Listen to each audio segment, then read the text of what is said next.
Hello students, good morning students. आज हम हिंदी मधु class का चैप्टर 10 पछतावा पाठ को पढ़ेंगे। आज सागर के विद्यालय में चित्रकला प्रदर्शनी का आयोजन था। सभी बच्चों की घर से चित्र बनाकर लाने के लिए कहा गया था। सागर ने रात देर तक बैठकर अपने चित्र को पूरा किया। उसने अपने चित्र में प्राकृतिक दृश्य बनाया। चित्र बहुत सुंदर बना था। सुबह वह समय से पहले ही स्कूल जाने के लिए तैयार था। सागर के माता पिता भी चित्रकला प्रदर्शनी के प्रति उसका उत्साह देखकर खुश थे।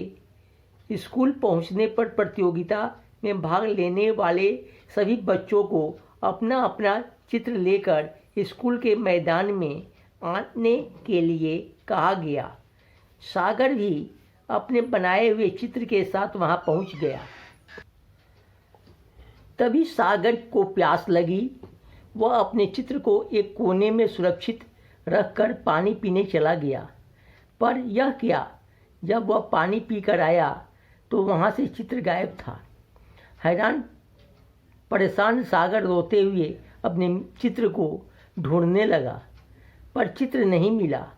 निराश होकर वह एक कोने में बैठ गया। प्रदर्शनी शुरू हो चुकी थी। सागर ने मरे मरे कदमों से प्रदर्शनी को देखना शुरू किया। अचानक सागर की आंखें हैरानी से फैल गई जब उसने अपने चित्र को प्रदर्शनी में लगे देखा। उस चित्र के पास ही उसकी कक्षा का एक लड़का सार्थक खड़ा था। चित्र की सुंदरता से प्रभावित होकर सब सार्थक की प्रशंसा कर रहे थे। सागर दौड़ता हुआ प्रधानाचार्य की कक्ष में गया। उन्हें बताया कि उसके द्वारा बनाए गए चित्र को सार्थक ने ले लिया है और उसे प्रदर्शनी में अपने नाम से प्रदर्शित कर रहा है। प्रधानाचार्य ने प्रदर्शनी स्थल पर आकर सार्थक से पूछा तो सार्थक ने बताया कि वह उसका बनाया हुआ चित्र है। प्रधानाचार्य जी के सामने कठिन समस्या थी कि यह निर्णय कैसे करे कि चित्र किसका है। दोनों ही बच्चे अपनी अपनी बात पर अड़े हुए थे। निर्णय न कर पाने की स्थिति में उन्होंने आदेश दिया कि चित्र को फाड़कर फेंक दिया जाए। सागर यह सुनते ही रोने लगा और रोते हुए बोला कि चित्र को सार्थक के पास ही रहने दिया जाए। इतनी मेहनत से बनाए गए चित्र को यूं नष्ट होते हुआ नहीं देख सकता था। प्रदर्शनी के बाद जब पुरस्कार वितरण शुरू हुआ तो सब यह देखकर हैरान रह गए कि प्रथम पुरस्कार सागर को मिला था। प्रधानाचार्य ने सबको बताया कि जब सागर ने चित्र को फाड़ने से मना किया और उसे सार्थक को ही देने को कहा, सार्थक पहले तो मन ही मन बहुत खुश हुआ, लेकिन बाद में उसे महसूस हुआ कि उसने गलती की है। उसे बहुत पछतावा हुआ। उसने प्रधानाचार्य के पास जाकर अपनी गलती स्वीकार कर ली। प्रधानाचार्य जी ने भी उसको माफ़ कर दिया और भविष्य में ऐसी गलती न करने के लिए कहा।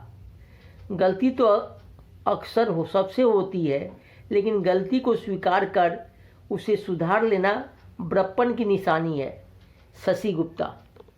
स्टूडेंट्स, ये कहानी शशि गुप्ता द्वारा लिखी गई है और बहुत ही सुंदर शब्दों में उन्होंने हमें यह शिक्षा दी है कि गलती तो हम सबसे हो जाती है, लेकिन हमें उसे तुरंत स्वीकार कर लेना चाहिए और आगे बढ़ना चाहिए।